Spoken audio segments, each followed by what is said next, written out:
রক্তক্ষয়ী সংঘর্ষ করতে করতে নিজেরা শেষ হয়ে যায়। অনেক উপজাতি কিন্তু একদম নিঃশেষ হয়ে গেছে এই দীর্ঘকাল রক্তক্ষয়ী সংঘর্ষ। আমরা মনে হচ্ছে যেন এই ধরনের আর এক ধরনের একটা সংঘর্ষের মধ্য দিয়ে আমরা যেন শেষ হয়ে যাচ্ছি এবং মানুষ যেন শোকে পাথর হয়েছে, বিহ্বল হয়েছে। আজকের ঘটনাটাই দেখেন, আজকে সারা দেশের মানুষ কত আশা নিয়ে তাকিয়েছিল টেলিভিশনের পর্দায় যে একটা নতুন কিছু দেখবে, নতুনভাবে তারা উদ্দীপ্ত হবে, কালকের থেকে একটা নতুন দিনের যাত্রা শুরু করবে। কিন্তু কই, আমাদের এই যে এত আশা আকাঙ্ক্ষা, তার কোনো মানে মূল্য বা তার বিবেচনা কেউ কি করলো? এটা বিবেচনা আনলো? কেউ আনলো না। কিন্তু আমি যেটা বলছিলাম দর্শনার্থীর কথাটা, আমাদের পোড়ারোগীর কিন্তু মৃত্যুর একটা অন্যতম কারণ হচ্ছে ইনফেকশন। আমরা এমনি তো রুগীর চাপ বেশি, নর্মালি যেভাবে রুগীকে রাখতে হয় আমরা সেটা পারি না। তারপরে এই সমস্ত ঘটনায় দর্শনার্থী যেন আপনাদের মিডিয়া যখন আসে তখন কিন্তু কিছু দর্শনার্থী এমনি চলে যায় ওই মিডিয়ার সামনে গিয়ে ক্যামেরার সামনে দাঁড়িয়ে থাকে।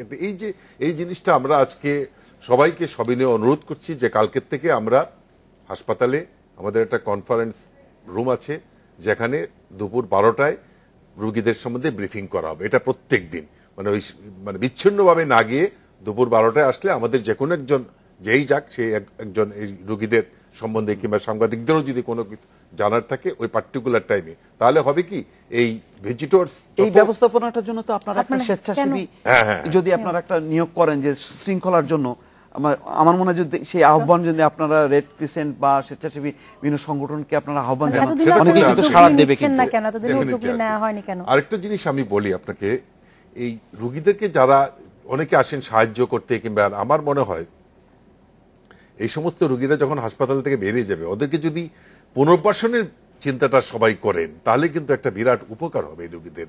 কারণ এই লেগুনার চালক, বাসের হেল্পার, এরা যখন এখান থেকে বেরিয়ে যাবে তখন কিন্তু ওর কর্তৃপক্ষ মালিক ওদেরকে আবার পুনরায় কাজে নিবে না।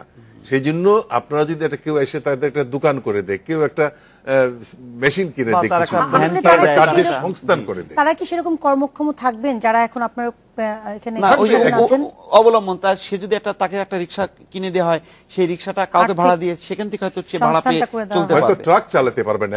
আমি জানি একজন রোগী আছে তার ট্রাক চালায়, তার 2টা হাতই পড়ে গেছে।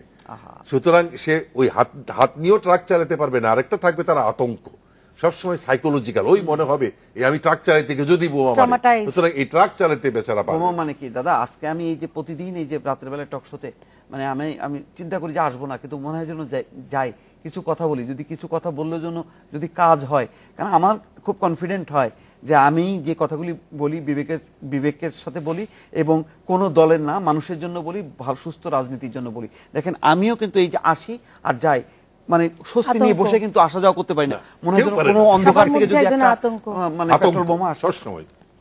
আজকে বাসে একটি ঘটনা, আমি নিজে বাসে যাচ্ছিলাম, কখনো আমার এমন অনুভূতি হয় না। আজকে মনে হচ্ছিল খুব ভয়, এবং জানালা হেল্পার থেকে শুরু করে ড্রাইভার পর্যন্ত সবাই বলছিল জানালা লাগান সবাই, এবং পুরো বাসে কোনো নীরবতা ছিল, একদম কেউ কোনো কথা বলছে না, সবাই আসলে আতঙ্ক আছে। কালকে থেকে কিন্তু আবার আজকে থেকে সকাল 6টা থেকে আবারও 36 ঘন্টার হরতাল পালনের ঘোষণা দিয়েছে। সেই আতঙ্কটা কিন্তু আজকে আবার বেড়ে গেল যখন আজকের এই সুন্দর একটা পরিবেশটা যখন হলো না, দুই নেত্রীর একটা আলোচনা, একসাথে দেখা সাক্ষাৎ হলো না, সাথে সাথেই কিন্তু মানুষের মধ্যে কিন্তু আবারও আতঙ্ক, অজানা আশঙ্কা ভর করলো এবং একটা নতুন ভাবে একটা খারাপ পরিস্থিতি নিয়ে দুঃস্বপ্নের কিন্তু আবার যাত্রা মানে শুরু হলো। কিন্তু সবাই কিন্তু আর আমরা যে আশঙ্কা মুক্ত অল্প কয়েকটা ঘন্টা ছিলাম সেটা কিন্তু আবার দূর হয়ে গেল। কিন্তু এই হরতাল যেটি আরাফাত রহমান কোকোর মৃত্যুর পরেই কিন্তু বেগম খালেদা জিয়া বলেছেন যে নেতাকর্মীরা এসেছেন। আজকে আমরা যেটা দেখলাম যে অনেক নেতা সেখানে এসেছেন এবং দেখলাম দেখেন, এবং সেই সাথে আজকে ঘোষণা দেওয়া হচ্ছে বারবার যে মানে সমবেদনার জন্য না, আমাদের এই আন্দোলন চলবে বারবার। আপনি তো এই অ্যানাউন্সমেন্ট তো দিয়েছেন, আপনি তো প্রত্যাহার করেননি, তাহলে আপনার কাছে কেন মনে হচ্ছে যে আজকে আরাফাত রহমান কোকোর মৃত্যুর ঘটনার মধ্য দিয়ে মানুষ এত শোকে থাকবে, হয়তো হরতাল আর পালন হবে না? সুতরাং আপনি যাতে হরতাল এবং অবরোধ যাতে ভালোভাবে পালন করে সবাই, সেজন্য আপনি আবার অ্যানাউন্সমেন্টও দিচ্ছেন খুব শক্তভাবে।